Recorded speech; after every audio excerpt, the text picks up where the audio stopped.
It was one of those moments where everything seemed to click right there in front of me. I walked into the kitchen late one evening, expecting to find Carol in her usual spot, prepping dinner or flipping through her phone. But instead, I caught her standing by the window, her back to me, phone in hand, eyes glued to the screen, a smile playing on her lips. It wasn't the smile itself that bothered me.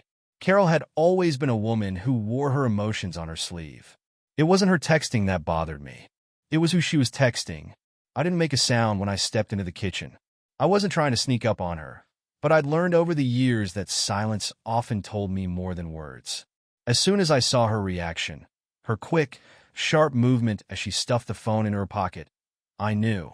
It wasn't just a friendly exchange. This wasn't a casual conversation with a friend. I stood there, arms crossed, watching her. Who was that? She hesitated. A little too long. Nothing. Just a work thing. I didn't buy it. Not for a second. I let her continue preparing the dinner. Pretended I hadn't seen anything. I wasn't about to make a scene without knowing more. But this was a crack in the foundation. And cracks like that, they only get bigger when you ignore them. Let me step back for a moment and explain who I am, so you get where I'm coming from. My name's Jack Thompson. I spent most of my life as a police detective. There wasn't much that could slip by me. I'd seen every kind of liar, thief, and cheater that walked through the streets. I wasn't someone who got tricked easily. And when it came to the woman I'd been married to for 12 years, I thought I knew her better than anyone. Carol and I had built a life together. A simple one. We didn't live in a mansion or drive fancy cars, but we had everything we needed. 2 kids, a solid marriage, a good home. I'd left my high-intensity job years ago to enjoy the peace I thought I deserved, and we'd worked hard to create stability for our family. My job had always been stressful, but I never let it interfere with family life. I believed in family dinners, spending weekends away at the cabin, getting the kids out of the house on Sunday afternoons to play some ball. I thought Carol shared that same vision. After all, she'd been the one who pushed for the family traditions, right? But somewhere along the way, things started shifting. Not all at once, but slowly. At first, it was small things, subtle, but enough to make a guy start questioning what he was seeing. I noticed that Carol started leaving for extra work hours more often. That didn't seem odd at first. Her job as a marketing executive required long hours. But the more she started talking about it, the more I realized I hadn't been told the full story. She was more tired, more distant. And when I asked her about these late nights, her answers didn't add up. One evening, I asked her point blank, "You're really working these late hours every night? You're not doing something else?" She gave me that look, the one that didn't feel like love anymore. It felt more like irritation. "I'm doing what I need to do," she snapped, her voice cold. "You know how my job is, Jack. Why are you suddenly questioning everything?" I had no immediate response. I'd never been a confrontational man, but something inside me snapped. Why the hell was she getting defensive over something so simple? I didn't press it further that night, but that was the first crack I noticed in her behavior. The first time I realized things weren't adding up. Still, I kept trying to ignore the gnawing feeling in my gut. Until the night I found the ticket. I was just sorting through the mail when I noticed it. A small, brightly colored ticket tucked inside an envelope. I recognized the venue name immediately. It was for a show at a place Carol and I had always talked about going to. But we never made the time. So, why was she going without me? I didn't even have to ask her about it. I knew something was off, and I didn't like the thought of her keeping this from me. Later that evening, after dinner, I dropped the ticket on the table in front of her. "What's this?" I asked, trying to keep my voice calm, my anger in check. Carol hesitated for a moment, then forced a smile. "It's for a work thing," she said almost too quickly. I looked at her, my mind racing. "A work thing?" I didn't know anything about it. "What's the deal?" Her smile faltered. "Jack, it's just something they're organizing. It's no big deal." But it was a big deal to me. And it wasn't just the ticket. It was the way she looked at me. The way she was trying to make me feel stupid for asking. I could tell she was hiding something. And that's when I realized I wasn't imagining things. She was hiding something from me. And I wasn't going to let her get away with it. Now, I've spent years around liars, cheaters, and manipulators in my line of work, but this was personal. And I wasn't about to let this woman, my wife, get away with whatever it was she was up to. I was going to find out what was really going on. I didn't know yet how deep it went. But I wasn't going to sit back and let her think she could fool me. So, I started watching. Carefully. I kept an eye on her phone, on her habits. But I had a feeling that the truth wasn't going to come from a quiet conversation or a confession. This was going to take some digging. And if I had to make things uncomfortable to get the truth, then so be it. I'd been in worse situations before. In the next part, I'll tell you how I found the first real piece of evidence. The thing that would blow this whole thing wide open. But before that, know this. I had no idea just how deep the rabbit hole would go. The next few days felt like a pressure cooker. Every word, every glance, every shift in Carol's behavior seemed to build towards something I wasn't ready for. I kept my distance, pretending I didn't notice the subtle changes. But inside, my mind was unraveling. The small signs, the secretive smiles, the hidden phone, the unexplained absences were all piling up. And it was clear now, something was going on, and I wasn't going to sit idly by while she played me for a fool.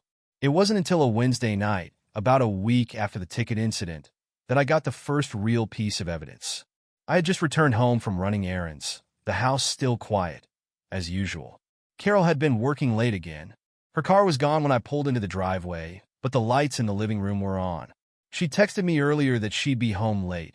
More meetings, another project. Same old story. I went inside, tossed my keys on the counter, and took a moment to settle in. But the first thing I noticed was how different the house felt. I had been away for less than 2 hours, but in that short time, the atmosphere had changed. The air was thick with something I couldn't name. It was like everything was just a little off, and when I looked around, I couldn't put my finger on what it was. I headed toward the kitchen to grab a drink when I spotted her phone on the counter. It was face up, the screen lit up with a message preview. I didn't plan on snooping. Really, I didn't. But something about that damn phone kept pulling my attention. I knew she'd been hiding things from me, and this was my chance to confirm it. The message preview was from someone named Mike. I didn't recognize the name. And from the look of it, Carol had been in an active conversation with him. It wasn't just a casual exchange either. No, this was something different. The tone was flirty. Not flirtatious in a harmless way, but deep and intimate. I could feel the anger building in me, but I forced myself to stay calm. If I was going to confront her, I needed more than just a few suspicious texts. I didn't touch the phone. Instead, I walked into the living room and sat down, keeping my eyes on the clock. Carol will be back any minute now. I needed to think this through. How was I going to handle this? Would I confront her right away? Or should I wait until I had more proof? I decided on a plan. No rushing, no wild accusations. I'd play it cool and gather more intel. I wasn't going to let this turn into some emotional outburst. I had to be smarter than that. About an hour later, Carol came home, looking flustered as usual. Her heels clicked against the floor as she walked through the door, and I stood to greet her, trying to keep my expression neutral. She immediately took off her coat and tossed it onto the chair, as if she'd just walked in from a casual day at the office. But something about her movements, her hurried pace, the way she avoided my eyes, told me that she knew I'd been home for a while. "Hey, you're late," I said casually, trying to act like nothing was out of the ordinary. "Yeah, sorry. You know how it is." She brushed past me, moving quickly into the kitchen, as if to avoid the conversation entirely. But I wasn't going to let her slip by that easily. I followed her, leaning against the doorway. "I see you're busy. I got your text earlier. Another late meeting?" She glanced over her shoulder, her eyes briefly meeting mine before she quickly turned away. "Yes, Jack. Work stuff. Just the usual." That wasn't good enough. I could see the discomfort in her eyes. This wasn't just a work project. There was something else at play here, and I wasn't about to let her dodge the question. I walked up behind her, keeping my tone calm, almost gentle. But inside, I was seething. "What about Mike?" I asked, my voice steady. "Who's Mike?" Her hands froze in midair as she reached for a glass. For a brief moment, I saw her mask crack, just a flicker of panic in her eyes before she quickly recovered. But it was enough. She was caught. "Mike? I don't know what you're talking about," she said, her voice a little too high, a little too forced. I wasn't buying it. I had seen the messages, felt the weight of them. I stepped closer, my voice dropping just enough to make her feel the heat. "You don't have to lie to me, Carol. I've seen the texts. You've been texting him for weeks now." For the first time, she stopped trying to brush me off and actually looked at me. Really looked at me. There was a moment of silence that felt like an eternity. I could see her searching for a way out, her mind working quickly, trying to come up with something plausible. "Jack, it's not what you think," she said, her voice trembling slightly now. "Mike's just a colleague. He's been helping me with a project at work. It's nothing. Really." I could feel my blood boiling, but I kept it together. I wasn't going to let her lie to me anymore. "A colleague," I repeated, stepping closer. "Really? I've seen the messages. Carol, you're not fooling me." She swallowed hard, the color draining from her face. But then something shifted in her. It was like she resigned herself to the fact that I knew. "Okay," she said softly, her voice shaking now. "It's true, but it's not what you think. Mike and we connected. I didn't mean for it to happen, but..." I interrupted her before she could finish her sentence. "You didn't mean for it to happen?" I felt the anger rise in me like a wave. "You think that makes this okay?" Her eyes darted around the room as if looking for some escape, but she knew she had nowhere to run. "Jack, please, don't make this worse than it already is." I stared at her for a moment, taking in the woman I thought I knew. The woman who had betrayed me. A quiet rage started to burn in me, but I kept it contained. I wasn't going to lose control. Not yet. Not when I had a plan. Instead of arguing further, I took a step back. I wasn't going to let her off the hook with an emotional outburst. I needed to be strategic. I had learned a long time ago that revenge is a dish best served cold, and I wasn't about to let her get away with this. Not now. Not ever. The following weeks were a blur of calculated moves. I didn't confront Carol again. I didn't make a scene, but I started making plans. I started thinking about how to expose the affair and make sure she paid for what she'd done. But first I needed to dig deeper. I needed more proof, and I wasn't going to let her see what was coming. Once I had all the pieces in place, the decision was inevitable. I had to do something about it. It wasn't just about the betrayal anymore. It was about restoring my dignity. The life I'd built with Carol had been a lie, and I wasn't going to let her walk away without consequences. I couldn't just let it slip, let it slide. No. If she thought she could sneak around behind my back, then she was in for a rude awakening. I'd spent the last few weeks putting everything together. I kept a close eye on Carol's behavior, monitoring her movements, keeping track of the late work nights that were becoming more frequent. I'd already caught her once with a text from Mike, but I needed more than just words on a screen. I needed hard evidence, something undeniable that would show her just how far she'd crossed the line. One Friday evening, after Carol left for another one of her supposed work meetings, I decided it was time to act. It was time to stop being passive. I had a plan, and I was going to follow through with it. This wasn't just about getting revenge. It was about restoring order in my life. I was going to make sure that she felt the full weight of what she had done. The first step was simple. I took her phone. It had been lying on the kitchen counter, unattended.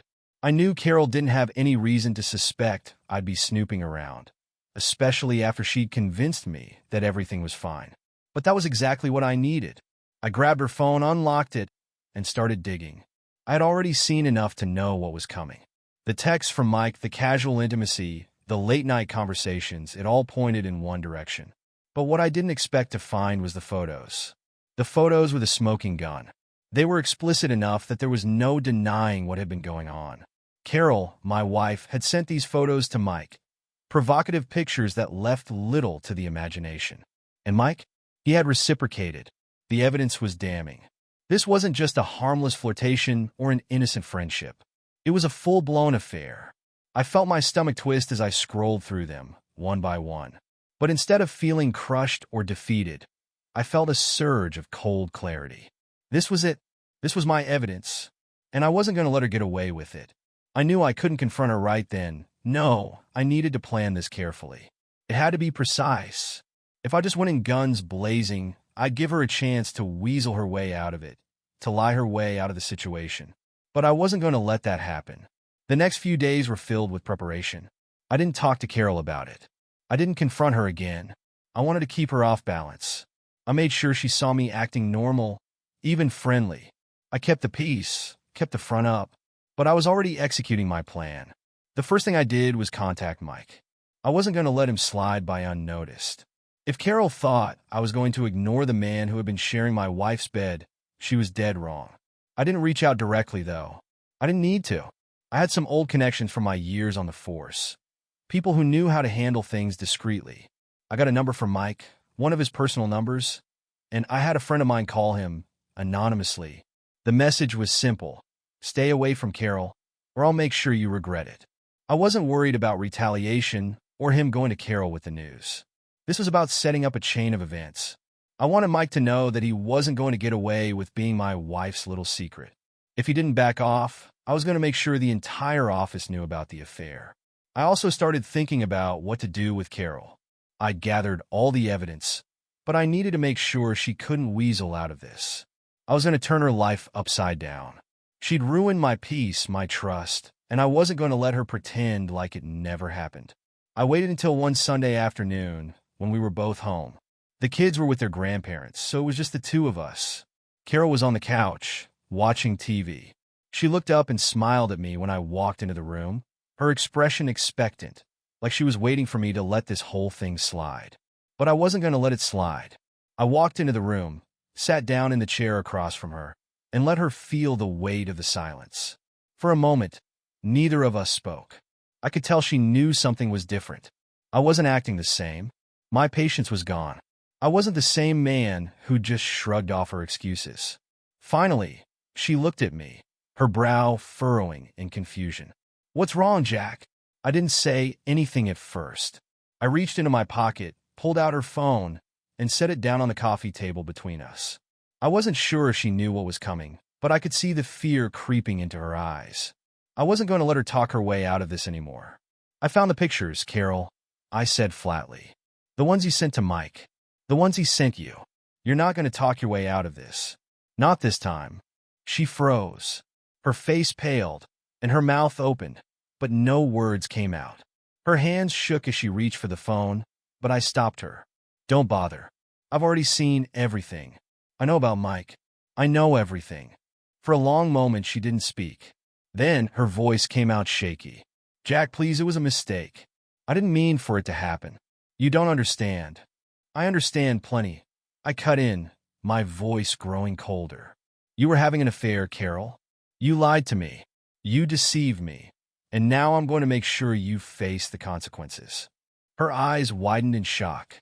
"What do you mean? What are you going to do?" I leaned forward, my eyes locking with hers. "I'm going to make sure this doesn't just go away. You don't get to walk away from this with your head held high. I've already made a few calls. You think Mike's the only one who's going to pay for this? You're wrong." She stared at me, her mouth opening and closing as if she didn't know how to respond. But it was too late for her to fix anything. The damage was done. "You're going to lose everything, Carol," I said, my voice firm. "I'll make sure of it." Over the next few days, I followed through on the plan. I made sure Carol felt the pressure mounting around her.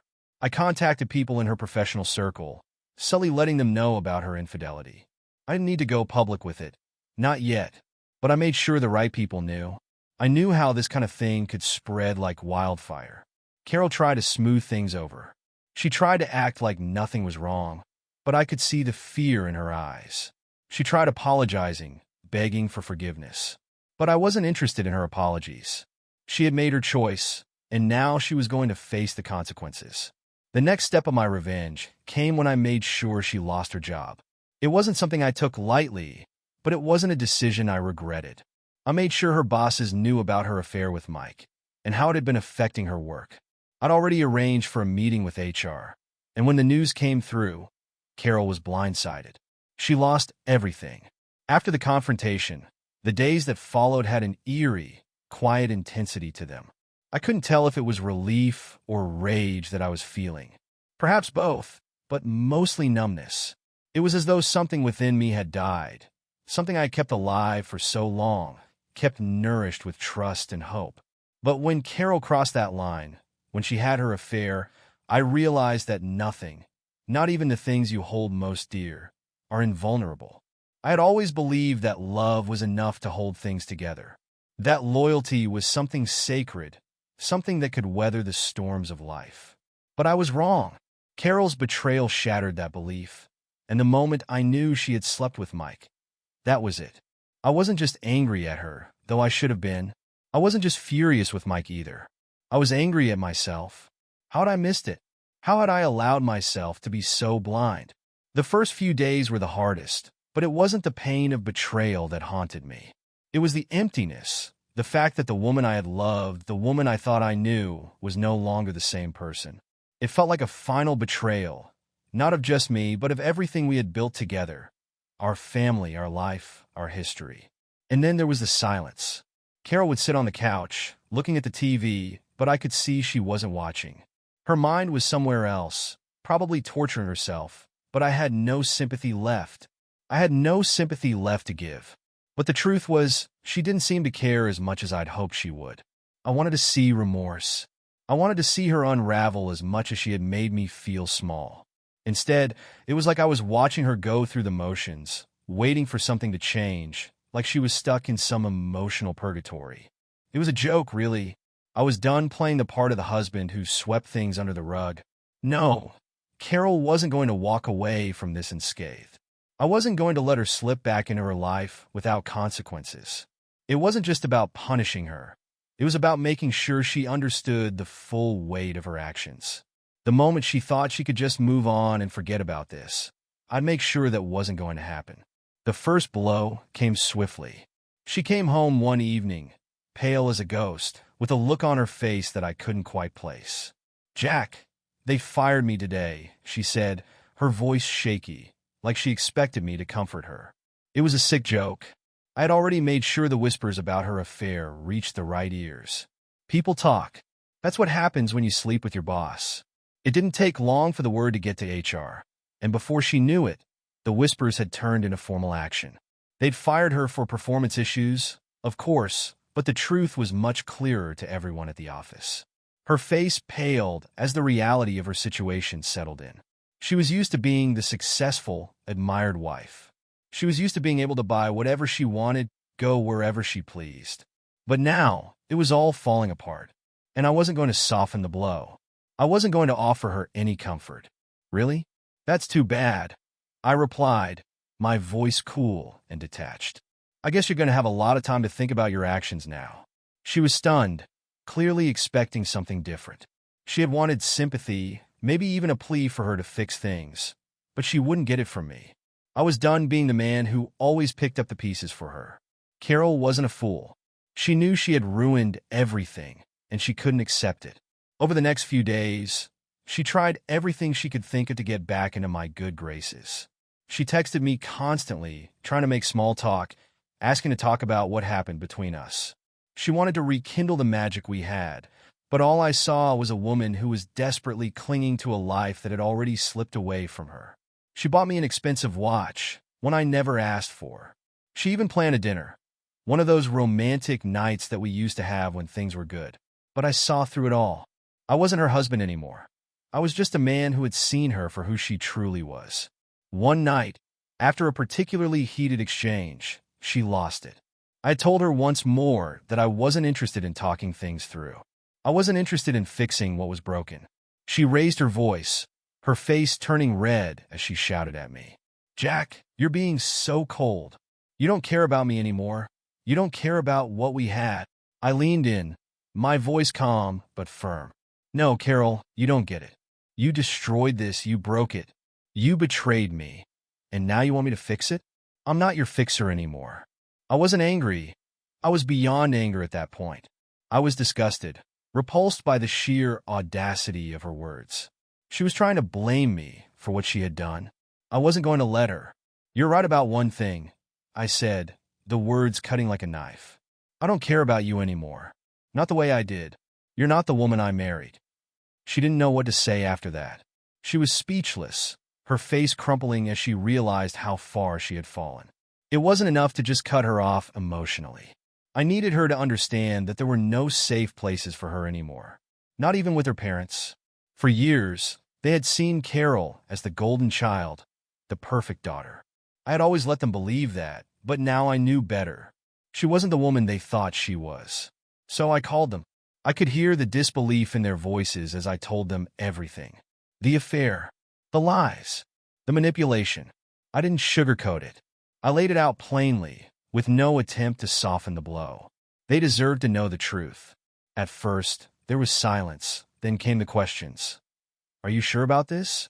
Carol would never do that. I answered them, each word more definitive than the last. She did it. And she did it for months. The conversation lasted longer than I thought, but I wasn't in a hurry. I had a point to make. By the time I hung up, I felt a strange sense of satisfaction. Carol had lost her image, and now the world would see her for what she really was. She could no longer hide behind the veil of her perfect life. When she found out, I saw the fury in her eyes. You told them? How could you? After everything? But I had no sympathy left for her. I wasn't the man who had stood by her anymore. She had lost that man forever. The final blow came with the divorce.